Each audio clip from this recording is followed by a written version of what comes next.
bazze eri bonna tugende eri ampuliriza omuganda wange ampuliriza tuli wano ku Buganda Road Court omusango gwa Honorable Ssegirinya afulumyeko physically bamulese mu court physically ngezezako okulaba nti nziruka ate tuteganye naye Mukama Katonda nyambye nentuuka Honorable Ssegirinya akyaliwo bagenda kumuzaayo eki mu mmotoka bannamateeka bagenda kubeera bannyonnyola ekigenda mu maaso bannange mwebale byonna bye mukola mwebale contribution ku piki akubulako 1.2 Honorable Ssegirinya ali kubeera nti avugibwa Honorable Ssegirinya yuna avugibwa Honorable Ssegirinya avugibwa yuyo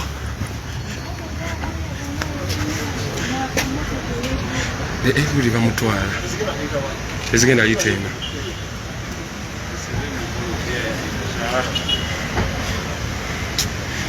yuyo Honorable Ssegirinya atwalibwa ziizira emmotoka aliwo emotoka gyerimu aliwo mu kabini yuyo bamututte yuli wali bambi Mr. Update guguli omutwe agenze Honorable Ssegirinya ndowooza mumulabyeko nga bamutwala omutwe gwe mugulabye wano ku Buganda Road bamulese physically Honorable Ssegirinya Muhammad Mr. Update alabiseeko wano ku Buganda Road Court wetuli ssaawa zino wennyini ekyewuunyisa ngenda kunnyonnyola nange kyentegedde essaawa zino zennyini amazima kooti ebadde erina okubeerayo naye kooti tetudde naye ate omusango bagusaze eyo Uganda yaffe kooti ebadde erina okubeerayo kooti mu kubeerayo naye kooti tetudde ate omusango bagusaze ekyo nno ggwe ali eyo leka bamalirize okwogera then nkunnyonnyole kigenze kitya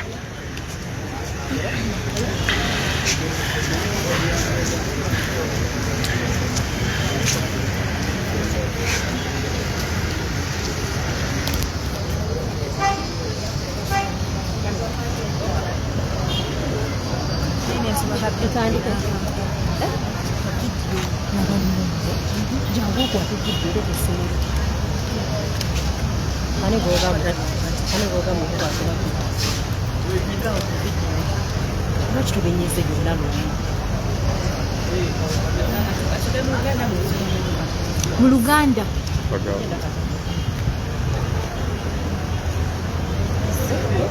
olunaku olwaleero omubaka Ssegirinya yateekeddwa mu kooti era nga bannamateeka tubadde weetuli omusango gubadde gulina okwongera okuwulira wabula tekusobose kugenda mu maaso olw'ensonga nti embeera mwenna nga mukiraba mu ggwanga sipiika wa paalamenti yakatuva ku maaso era nga mu kiseera kyekimu nga bamembers aba paalamenti tuli mukungubaga ate nga mu kiseera kyekimu kino ekiseera ebibiina byaffe ebyenjawulo biyise abali interested okubeera nga balwaninga ku kifo ekyo n'olwekyo entuula zigenda mu maaso mu bifo ebyenjawulo okusobola okulaba nga basunsulamu abagenda okuba nga beesimbawo so abakulembeze abasinga obungi eyo embeera gye balimu era lw'ensonga eyo omusango badde tegusobola kubeera nga kugenda mu maaso era kooti neesalawo nti n'engeri gye tuli nti tulina election petition mu court of appeal eyabadde fixed ku lunaku olwaleero kooti ebadde teyinza genda mu maaso eya Buganda Road era omusango negwongezaayo paka nga 28 omwezi ogwokuna 2022 omusango gujja okwogerwa okuwulirwa. Omubaka Ssegirinya ali mu mbeera ki? Omubaka Ssegirinya embeera gy'alimu si nnungi kubanga bwe mumanyi nti nga bwe bagendayo embeera y'obujjanjabi era tekolebwangako n'olwekyo akyali mu mbeera okuba nti tutafuna bujjanjabi bukola ki bumala n'okubeera mu nkomyi okusukka emyezi 6 nga oli mubaka w'abantu nakyo kikumalamu kulaba nga nakyo kikola ki kikuteeka mu mbeera etali nnungi so n'olwekyo tali mu mbeera nnungi era kyasaba kimu eddembe limuddizibwe asobole okufuluma ate n'ekirala asobole okudda okubeera ng'akirira bannakawempe n'okuba nga alabirira maama omukadde kubanga gwamanyi nti bulwadde bulungi so n'olwekyo era mama yetu empapula zonna ez'okubaddeko naye agadde gazitadde nazo ajakubayo omuggwanga omubaka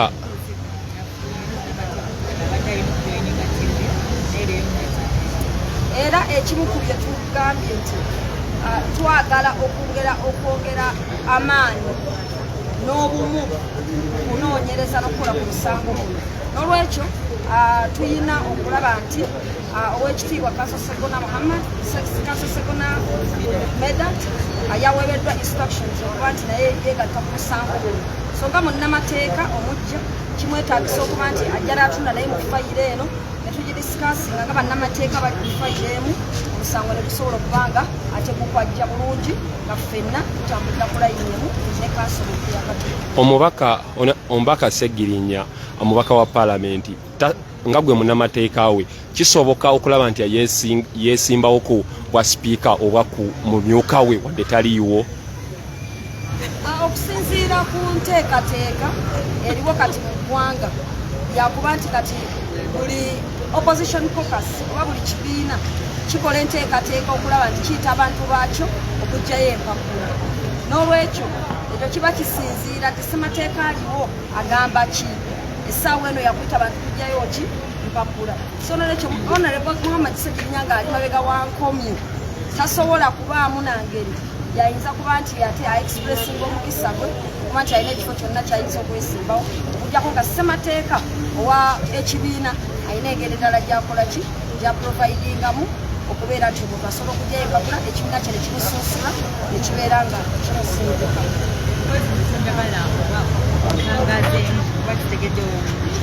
gambye ekigaanyi omusango gulina mu maaso ebibiina ebyenjawulo biri mu kafubo by'etteekateeka olaba nga bifuna oyo bisobola okusemba ku kibiina ky'owa sipiika kati njagala ogambe notiko kimbi naye njagala obeere ng'okireeti nga kiri ekibiina nga bwekyo n'ensonga eyo n'ekibiina kya NUP nakyo kitudde nga kitusobola kusobola ensonga enkulu esoogesesaayo omusango enkulu ennya zibadde ensonga ssatu ensonga esooka nti akaseera ke tulimu kakukungubaga ow'ekitiibwa abadde sipiika wa paalamenti Jacob Oulanyah eyafudde ate nga mu kiseera kyekimu etteeka litukaka nti paalamenti erina okusooka neerwaira ne sipiika omupya ng'oli tannaba na kuziikibwa n'olwekyo buli kibiina kya byabufuzi kiri mu keetalo okulaba nga kisunsulamu muntu kyagenda okujja okwesimba ku kifo ekyo kisobole okujjuzibwa era eyo yensooka lwaki bannamateeka n'abebyobufuzi abalala tebasobodde okubeera nga bali mu kooti eno era omusango tegusobodde genda mu maaso era ensonga eyo ne honorable Ssegirinya Muhammad agikkiriziganyizzaako bulungi nayo era agitegeera embeera eri mu ggwanga ensonga ey'okubiri yeyokuba nti owekitiibwa honorable Ssegirinya Muhammad yagambye nti bannamateeka nga bwe tuliwo tuwadde instructions law firm ya Lubega Company Advocates abeere nga nabo beeyongera ku musango n'olwekyo balooya abo abapya beetaaga okufuna obudde bajje bafune empapula za kkooti basome mu bujulizi batandike okuteekateeka omusango tukubaganye nabo ebirowoozo ku musango nga bwe tugenda okugutambuza omusango gwende mu maaso ezo z'ensonga ezisinga ddala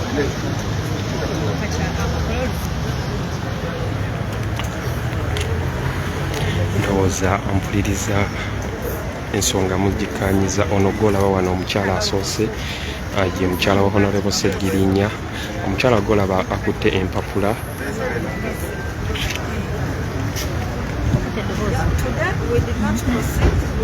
omukyala addako akutte empapula ye maama wa honorable Ssegirinya oli woba tosobola kubeera nti naawe osobola okulinnya piki okujja okukwata bino kindly weefuge kuba we give in we sacrifice weteekako data laba kuba tosobola kulaba genda walala and we continue because you cannot saagala tuyombe Medard Ssegona akali amaggwa omusango naye aguyingiddemu wali gwolaba bagonza kanso waali ono Shamim Malende oli Mr. Kawempe omumyuka w'omubaka njagala kunnyonnyola bulungi kooti ebadde ejjeeri olunaku olwaleero Ssegirinya naye nga yadde ya mukimugunyu awo nno nange gye nnenyidde piki kasita nkirabe neera nkijje ku muganda waffe wetukola naye mu mawulire nensobola okukonfaminga nenjija naye mu mbeera eyo antuuse kooti kooti ebadde gyeri naye njagala nkubulye kooti tetudde kuba ogenda kuwulira bulungi reason gye eriwo kooti ebadde gyeri naye tetudde mu kubeera nti tetudde bakugambye ekigambo kimu nti kooti tetudde olw'ensonga ebibiina by'obufuzi biri mu kafubo biki naye n'ekirala omulamuzi ate n'asalawo olunaku kitegeeza tuli wano ku kooti ku Buganda Road kooti ebadde gyeri nera bagishedulinga olunaku olw'okutuula kati weetuuse tegenze na mu ruumu gye bateeseza mu kifo oba gye basalira omusango oba gye wawolereza wabula omulamuzi ayise balooya ba Ssegirinya mu ofiisi ye ate oba n'agusala wawe nti wesobola okugamba n'abawa olunaku olw'28 is it 28 leka mbaye ku mama wa Ssegirinya ennyiko olw'okuba olwaleero omusango gw'omwana wange teguwuliddwa ate ng'omwana wange naye mulwadde nange ndi mulwadde abamu ne bagenda ne bagamba nti mama wa Ssegirinya alimba si mulwadde naye ebbaluwa zizino nzirese kubanga muyinza okugamba nti mbalimba zino ze ebbaluwa zebasooka okunzijanjabirako n'ezerubaka zizino era ez'ekibumba kubanga bayinza okugamba mama wa Ssegirinya akola ki alimba temulowooza nti ababeera ku kitanda be balwadde oyinza okuba ng'otambula naye ng'oli ku ddagala naye omwami ow'e Masaka yagenda n'agamba nti nze mama wa Ssegirinya nimba nti ndi mulwadde ng'ate siri mulwadde naye kakati ebbaluwa zizino nzirese mbulambalamba nammwe musobola ozisomamu ne muziraba naye nga mpulidde nnyo eyo omwana wange we mulabyeko kimpadde essanyu naye lwakuba omusango gwe teguwuliddwa era asigaddeyo mu kkomera naye era nga nange siri bulungi omwana wange Ssegirinya naye tali bulungi naye nga bwe mumanyi nammwe ebya famire singa omwana wange mannyamba ne bamusumulwa n'ava mu kkomera kuba nange yanzijanjaba obulamu bwange nange butono mu biseera eby'omu maaso balibadde bamusumulula n'avaayo n'asobola okunzijanjaba mama yuyo atandise zize empapula z'eddwaliro lirina oludduka mama kwata olupapula olw'eddwaliro ndowooza olabye maama olupapula olw'eddwaliro olubadde lugenda n'okugenda munatusonyiwa nti waliwo ebitagenda bulungi naye ate olina okuguma because naffe tuli bantu abaweereza ate ebimu tuli bantu kyesobola okugamba biba bitagenda bulungi guma tugende mu maaso as long as olabye kyoweetaaga oba toyagalawo obuukewo embeera eno gyabaddemu mu kkomera nga tafuna bwenkanya ate nga paalamenti mwakikamu omubaka wa paalamenti bweri ate ng'eteekeddwa okulabika nti egoberera amateeka kuba kiri ku likodi era kiri mu ssemateeka nti omuntu yenna ng'avunaanibwa omusango ogwannagoma bw'amala emyezi 6 nga tatwaliddwa mu kkooti enkulu aba alina kuteebwa kituyita mandatory bail sebbanga eyo aliiseemu nga kiragira ddala nti ebikolwa ebigenda mu maaso bimenya amateeka ate nga paalamenti lwokola amateeka nagateeka mu nkola so ampadde ebiragiro olwaleero ngende mu kibiina ekya National Unity Platform mugireyo empapula okulabika nti ayita mu kamyufu akwatire National Unity Platform bendera kifo ky'obwa sipiika era akungubadde ne famire ya Aleteddwa Jacob Oulanyah abadde sipiika era n'agisaasira nnyo mu mbeera eno gy'alimu naye agambye nti kakozesa omukisa guno agezeeko okutuukiriza ebyo Aleteddwa Jacob Oulanyah byabadde ayagala naddala ebirubiriza okulabika nti bikiikirira abantu abanyigirizibwa amajjo agabbe kansala bagonza Thomas wewandika mu Kawempe anange ndi wa National Unity Platform so nsobola bulungi nnyo okumugirayo empapula ezo era ngenda kuba nzimutwalira ekibiina kiba kikiriza nekizimpa zijuze zizeeyo so oluvannyuma n'aba asunsuddwa tujja kutuuka mu paalamenti empapula zituzijja era jjafuna abayegenti we bali honorable Zaki we bali honorable Basumani we bali bonna ba National Unity Platform abamusemba ekifo ekyo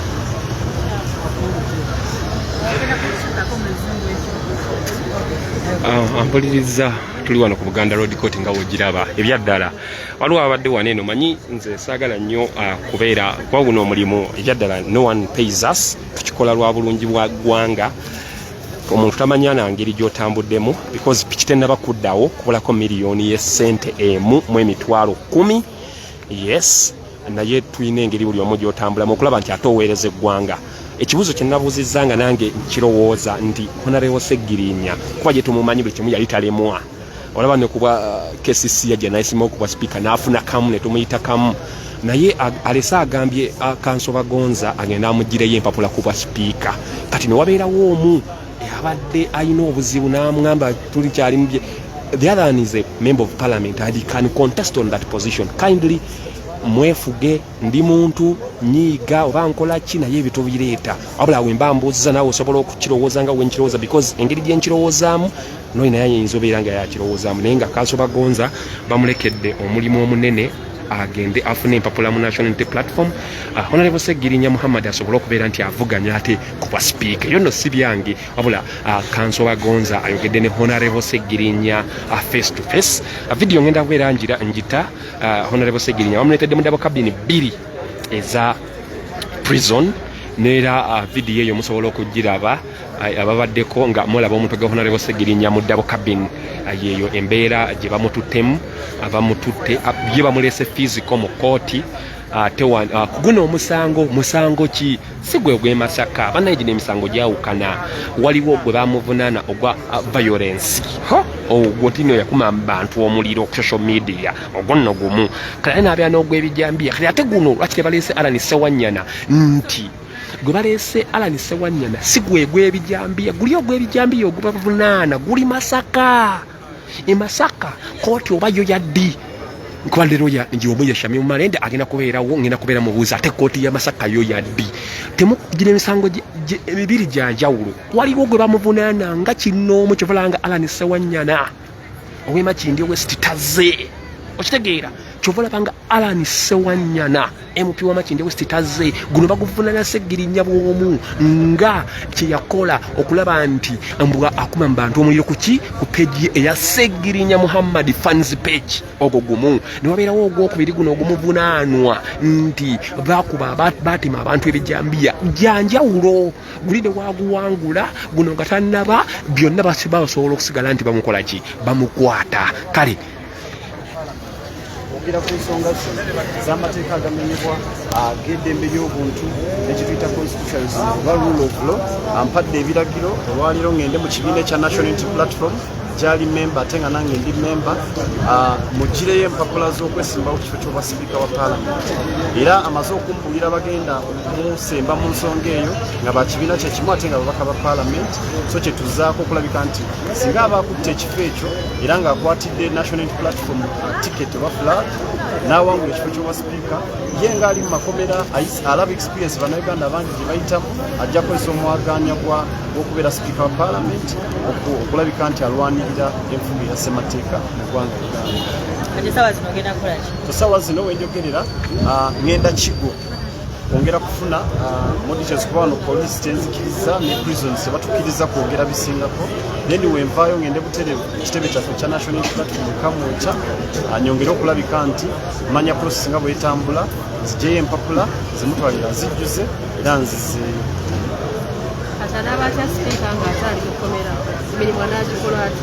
anti kati ekyo nga bamulese ku prison kijja sobokera omuleeta mu paalamenti alondebwa wawangula akalulu kegina emisango akyali presumed innocent tegina bamusinga. Kansoba Gonza abantu bali wano bali ready okubeera ekyo nange nakirowoozezzaako ng'omuntu olowooza n'ogamba Honorable Ssegirinya ebbanga lyonna azze yeesimbawo Kubwa Sipiika n'afuna kamu ekyo nange nakirowoozezaamu obuntu mumanyi Honorable Ssegirinya singa abadde bweru abadde asobola okwesimbawo Kubwa Sipiika naye ate oba ng'oyogedde naye face to face n'akugamba alina interest nnyonnyola ku bantu abatulaba abatulaba mwenna ku KI mukulembeze mwe bali kwekumira ku mukutu guno okubawa amawulire mu buli mbeera yonna nze Kansala Bagonza Thomas wa National Unity Platform akiikirira abantu bewandegeya awali mu Katangaawo Kawempe kusokera ddala KI mukulembeze neesuuse n'olita ekibuuzo naye kibadde kirungi nti Honorable Ssegirinya ebbanga lyamaze mukomera kumpi interactinze n'abasibe bonna basibiddwa awatali nsonga n'abo abasibiddwa awali ensonga naye nga emisango gyabwe tegiwulirwa mu makooti so sipiika paalamenti abaddewo Jacob Oulanyah teyafuna mukisa kuba abadde mulwadde so olwaleero afubye okulaba nti kyayitudde wano so kyetukoze okulabika nti ampa instructions gireyo empapula z'obwa sipiika wa parliament era wenva wano ngenda Kigo prison ayongera okumpa full details zimukwatako ekisooka akwalifying okwesimbawo kubwa sipiika wa parliament ekyo kiri kituufu ligamba mu article 82 eya constitution ye council eyogera ku office ya deputy speaker ne speaker wa parliament olina prohibiting abantu babiri vice president and prohibiting it is vice president ne ba minister so minister inayagala okulwaninga ku ekyo kifo asooka kulikulira kyaba minister n'alyoka ajja yesimbewo so Ssegirinya member wa parliament era yalayira that is the first qualification so ngenda kumugira empapula mu national unity Kanso Bagonza nina akabuuzo kano kange ng'omuntu Madam Anita Amongi mpuliranga nga ffenna ffe gye tuzungire no mu mawulire yaliko emabega wa Honorable Ssegirinya naye atayagala kumwesimbawo kubwa sipiika ate nga nawulidde n'oli naye ayagala bwa sipiika anti kati ebyanita Amongi talina wakwatagana na Honorable Ssegirinya oli wa NRM era aweereza mwami Museveni mukama we Ssegirinya wa National Unity Platform yaweebwa ticket President Robert Kyagulanyi Center so they are connected tebikwatagana neyanziza okumpabula so era okwongera okujjawo ekyo tujjayo mpapula z'abwa sipiika ba parliament mumwesimbeko era asaasidde nnyo family ya late Honorable Jacob Oulanyah agamba nti kibi nnyo kuba abadde musajja munnamateeka ng'alina okwogera ku nsonga ezo naye kati Honorable Ssegirinya ayagala kozesa experience gyayiseemu eya injustice eya impunity eya politically framed cases zimukumidde ruzira ne Honorable Ssegirinya n'abaana bangi aba National Unity Platform parliament beetayogeddeeko kubanga ye okuva kiri ku record okuva yalondebwa teyaweebwa mukisa ogwo tannaweebwa mukisa wadde okwogera ekintu kyonna kukola parliament yalonda bulonzi kalulwako obwa speaker n'obwa deputy so ngenda kujjayo empapula kubanga ye kenyini ampadde instructions tulabike nti akuwadde omwaganya singa bamuteekamu obwesige ne bamuwa tiketi avuganya ku kifo ekyo ekyobwa sipiika tumwagaliza omukisa nekayi mukulembeze we baligoberera nsonga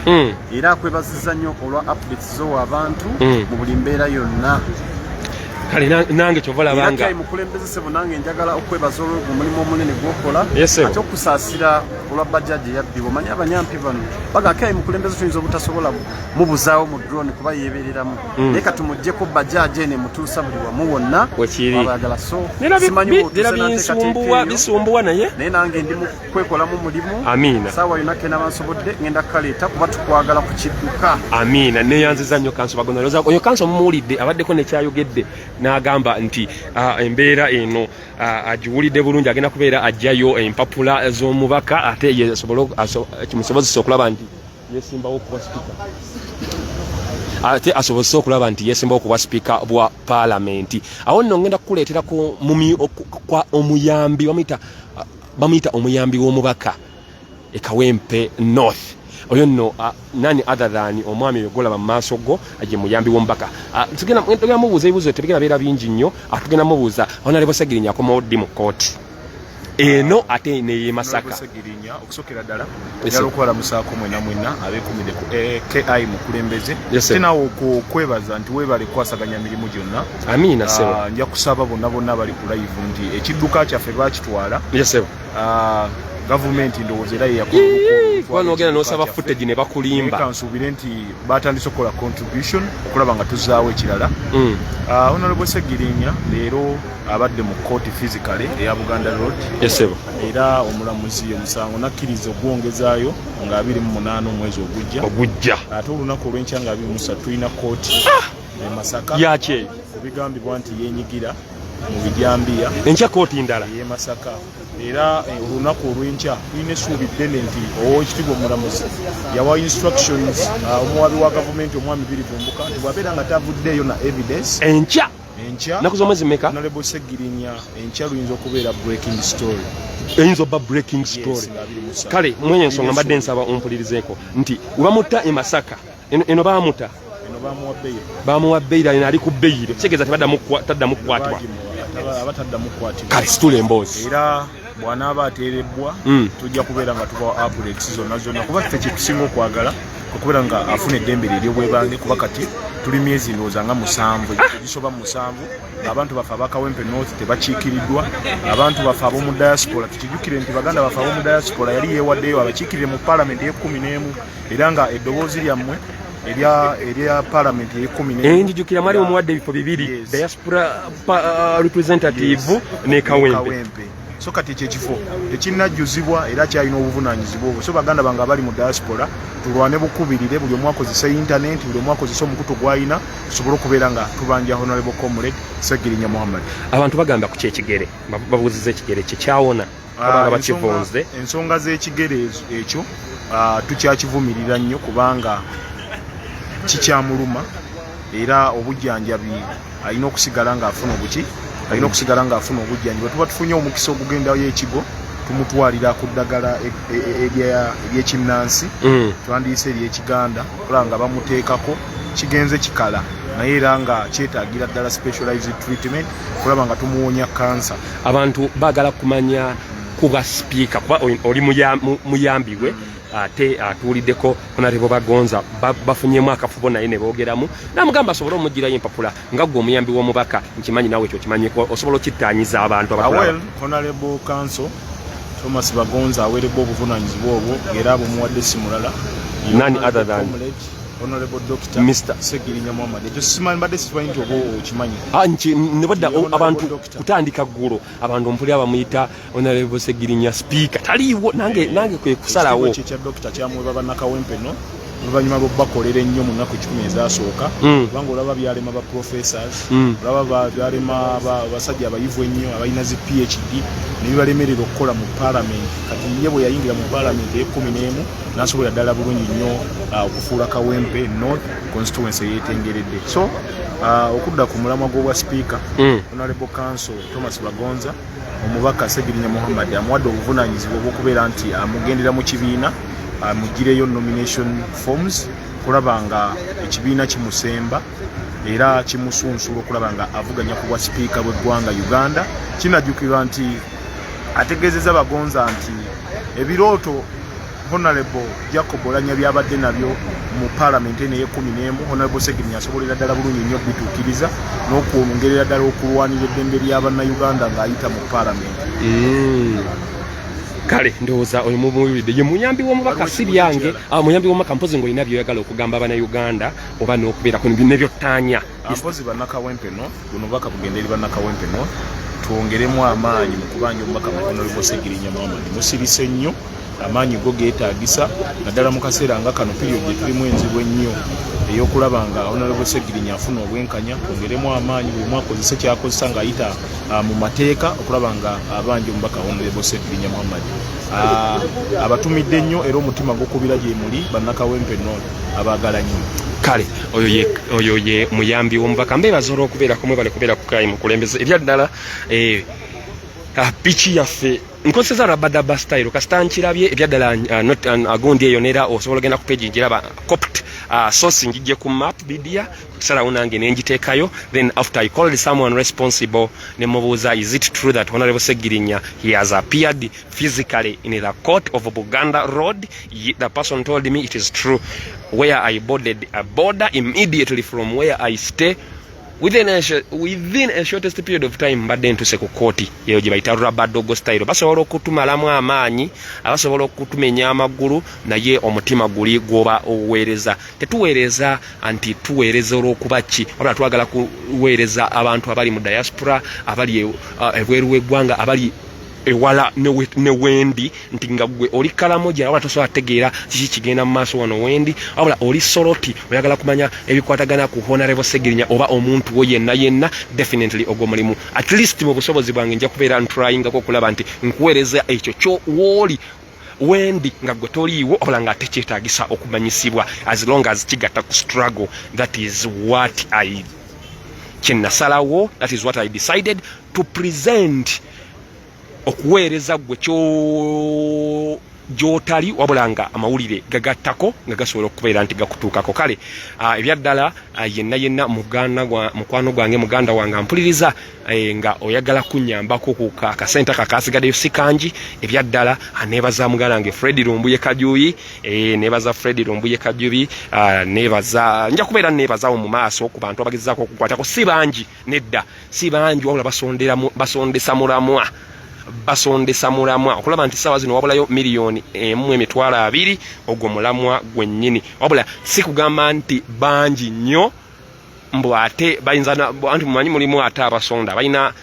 tyali twakolera kino no batono wabula basondesa mulamwa ekyo kinkiddamu they are few nga wowulira they don't even exceed 20 people naye bali ku mulamwa they know the reason as why basonda ate ekibasondedde ekyo bakimanyi si basondesa mulamwa si bino nti atoli mubi nti kiki manyi wali ate abakuwa obuyambi samuya ate ne baddamu kukulangira ensonga kwanira tetugikiriza sigikiriza amera obanga oyina ensonga ng'oli bagala kuwa atolangire never don't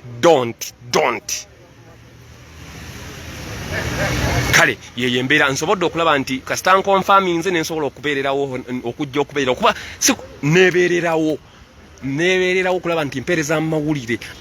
naawe ali Soroti ali Canada ali Boston ali mu Western Nile otegeera kyekigenda mu maaso wano court Honorable Ssegirinya appearinzeko mu court physically olunaku olwaleero eno guno gwa wano ku Buganda Road bamuvunaana inciting violence awo nga ba edimutwe baganda bafe political prisoners bakyaliyo bangi ayina mbu bye yayogera ku mukutu gwe omugatta bantu jukira nga Facebook eno nzigale ayina bye yayogera mbu ebisasamaza mweyembera yennyini ogwo musango ne gumuvunaanibwa wano kale ate ogwe Masaka ogw'ebijambiya aguli Masaka olunaku olw'enkya guwulizibwa guddamu olunaku olw'enkya insha Allah singa mbadde n'obusobozi mbadde nina okugenda e Masaka ate mbaweereze lwakuba wano ku Buganda Road kumpi oba olinyawo boda n'otuukawo mu ngeri emu oba endala naye ate kimanyi kooti y'e Masaka ya ssaawa 3 ate nga tusuubira abantu be bonna abalinawo bannamateeka baani bawulira basuubira nti olunaku olw'enkya wandivaayo amawulire ag'essanyu jjukira ogwo omusango gw'e Masaka ogenda oguwulirwa olunaku olw'enkya gwe guvunaanyizibwa ne Honorable Ssewanyana ow'Emakindye West ogwo gwe gubavunaana bombi neera abantu bagamba oba woowulira nti essuubi liyinza okubeerawo ebbanga lyonna n'essuubi weeriri naye n'ery'enkya nalyo bakyalinamu essuubi ddene okulaba nti ate ateebwa olwo Honorable Ssegirinya nga ayita mu muyambiwe ne Kanso Bagonza abagambye olunaku olwaleero bagenda bamugireyo empapula aza kubeera nti yeesimbawo babita ku bukulu bwa speaker kuba omuyambi kuba speaker kuba omuyambi bagamba nti agambye bamugire empapula z'omumyuka wa speaker naye ye ayagala za bwa speaker ayagala za bwa speaker ayagala bwa speaker neera he has instructed his people omononga mwe muli Kanso Bagonza n'omuyambi we basobola okubeera nti bagenda ku national platform bamugireyo ku mpapula ezo asobola okulaba nti ate asobola okubeera nti yeesimbawo kuwa speaker ekyo n'ekirala ndabyeko wano Honorable Ssegona akali amaggwa mulabyeko ku live eno Honorable Ssegona akali amaggwa nkulamusizaako Honorable Ssegona akali amaggwa asobodde okulaba nti ate naye yeeyunga mu musango gw'aba Honorable Ssegirinya ne Harani Ssewanyana fayiro amaze okubeera nti naye agirecevinga ate atandike naye okubeera nti abeera omu ku abo balooya ate abagenda okubeera nti bawoza omusango ogwo kindly if you need my number for any help sobola kuva waggulu nga sigisomye for those who are interested for you if you're not interested laba bulabi osheyalinge okosirike oba laba bulabi ne utasheyalinga ng'olina obusungu bw'okubakola okubaako abanyampi abaki naye balabe bulabi akozesa eddata gwe alabe asirike kwa ne omugambo sheyaliga kagenda sheyaliga obula for those nkiddamu for those who are willing to help number it is 070 31 93 294 070 31 93 294 eyo ya Airtel ye MTN eri 0781 333 619 0781333619 ebyadala tewabulayo sente nyingi ola yakadde kamu emitwalo 10 byebiruma abayayi bagibberi naye ate tulina okwesala padda tosobola kugwa maanyi nti ate eri bagibbye ate neme kutambula kuweereza no because kino kintu twakiyingira with the one love twali si kikake si kiki kuweereza ggwanga wakkiriza nti yes kino kintu kyensobola okugatako mu struggle ne mu ngeri emu endala oba mu birala naye kino leka sooke kifrontinge n'okkiriza n'ogamba kati oyina kikola with one love. Tewali akukaka, tewali akukola ki, nera wosobodde, woyina obusobozi n'otekamu ssente n'otuukawo mu ngeri emu oba endala. Ekyo nkibeebalizaako nammwe Abannayuganda. Wano tuli ku Buganda Road Kootti, naye nga Honorable Ssegirinya addiddwayo. Mweno Kootti alina kudda nga 28 omwezi ogujja, ate ye Masaka agenda lunaku lwankya. Yeyo embeera. What are the names? Amanya eri manya ga Kavuma Ibrahim, amanya eri manya for only those tetuli kubanyampi nti batusumbuwa nti ati oli agenda kuwa kulangire. No, because sijjanga ko wano kusaba piki ready badde yange nganjina naye for those mubamu abamu laba obanga toyina contribution laba osirike wao kuba n'okusharing olumu kumanya okubalema, which is no problem, laba osirike. Neoba ina oli munyampi sheyalingako alo contributing for those willing nkyo nkiddamu because only those willing.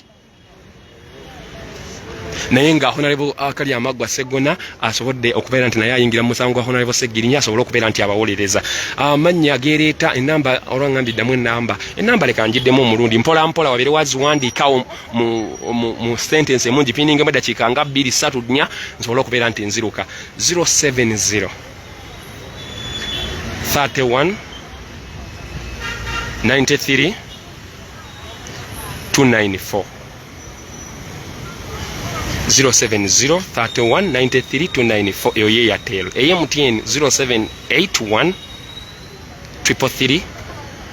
619 0781 333 619 zona ziri mmanya ga KI Mukulembeze oba Kavuma Ibrahim yejo for only those sigamba nti kikake wabula aba abatono kuba neera abakakikola si bangi okulaba nti tubulayo miliyoni emu emitwalo 2 mu emitwalo 10 si bangi. Mwebalire ddala bambi tusondere muganda waffe biji kyekyo ekibulayo kyokka naye ebisigadde byonna aneebaza kubanze amazima mbadde ndi mu byange naye wendabye ku map media sagala kulimba neera post eyo njitaddeyo source from map nga sinaba kyekakasa wabula nga nkiwulira kuba wali abantu abagaba amawulire nga ogeekakasa nga taddeyo from map nga siri kakasa, then I confirmed with someone nga ate atuse ku Kootti nangamba yes Honorable Ssegirinya he has appeared physically kwe kusalawo nembodinga pichi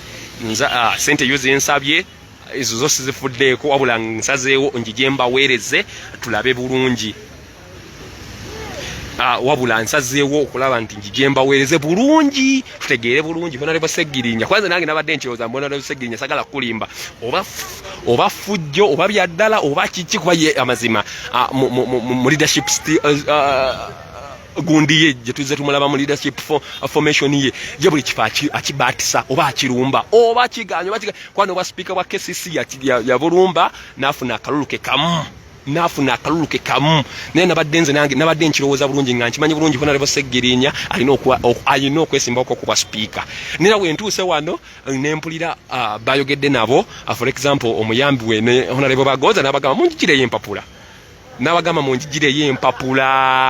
munjigireyo empapula neera saawa zino empapula bagenda kubeera nti bazijjayo okulaba nti ate yesimbawo kuba speaker. Ekyo nabadde nze nkirowooza mu mutwe gwange nganze because mumanyi musajja mupambanyi musajja muyiiya musajja opportunity tejja n'agirekaawo ate syegaana kuba KCC yesimbawo bwomu ne bakugamba alumanyi alina kamu owakamu kweyo embeera nze nabadde nkirowooza kwa nenkya singa nfuna obusobozi obulungi nenkya mu Kootti y'e Masaka mba nsobola okulaba nti ate nenyigiramu kuba nze tukikola out of love not that we are aiming at something. Wosalawo nti kino kyensobola okukola you do it to the maximum kikole n'omutima gumu abaliddawo bali kutenda. That is what I can say. Oba baliddawo bali kwogerako nti oyo yakikola n'omutima gumu you do it to the maximum. Oba waliwo challenges oba waliwo giki do it with the maximum, do it at your maximum. Nti kati oba osazeewo okuweereza mawulire ate tetuweereza siweereza onandi okumpi mpeereza muntu ali Koboko omuntu ali Soroti ekitugumu Fort Portal Canada Europe South Africa UAE mpeereza Seeka Musa wange oyo ali mu UAE oyo Seeka Musa ayagala okumanya ebikwatagana ku Honorable Ssegirinya ayagala okumanya ebikwatagana mu nsi ye gy'atali ng'atayagala bimanya. Those are the people bempereza. Omunyampi naye oba oyagala kumanya ebikwatagana ku nsi yo nja kukuweereza. That is our aim. Nti twagala tumanyise gwe kyotamanyi gyempitidde oba gyendi nkikulage tusobole okulaba nti ate twongerako oba exposinga. That is the purpose of lwaki tubeera nga tuweereza. Tetutunuulidde ekintu kyakyo wabula tuweereza kulaba nti kyendabye nga kigatta ku struggle eno nkikuweererezaako. Naye nga ogambye Maliki wa Lumbuye nkwagala nnyo sitat webale kubeera nti bana Fred Lumbuye Kajubi ne mwebaza muganda wange mu muntu aginyireko wano yasobola okulaba nti ya mentioninga anasobola okulaba nti ate abantu banyambako si bangi batono toddawo n'ogamba nti manyi tuyinza okukwera wano bangi n'ogamba naye wawa oyinza okubeera toli mu abo batono because I have the list and that date inshallah some people don't want to be mentioned naye nga abantu batono nera mu inbox mbayingirira ne mbagamba thank you nera nemba one updates how much is remaining because batono babale ya nawe obayagala kwegatta kwaba batono thank you so much kubanga batono wabula milioni 1.2 for the new bike biruma abayaye wasoheba abaguntu twatandikanga ekyokugira kwa wali omukyale yatandikwa nampa milioni 1 people abantu bagala lwaki okola kino because people can help you due to the fact bala bakikyoweereza obanga wekkiriranya then how can a person help you obanga nayo you give in yes incidents zibeerawo naye ate siyegwa abayaji yagali ate nera eyinza okubeerawo ku mulimu naye nga Mukama Katonda omulungi agenda kubeera abe akola ki abakuuma nangereka mberekereze mu mutima omulungi yenna ali eyo nga yagala kuyamba ajeze namba zange ziri mu manya ga Kavuma Ibrahim. Definitely tulabe nti at least leero singa kiba kigwa enkyebe evaayo enkya Kootti y'e Masaka nayo njagala kugirumbamu ate nga tusuubira Kootti y'e Masaka because eyawano Buganda Road bamuwa bail.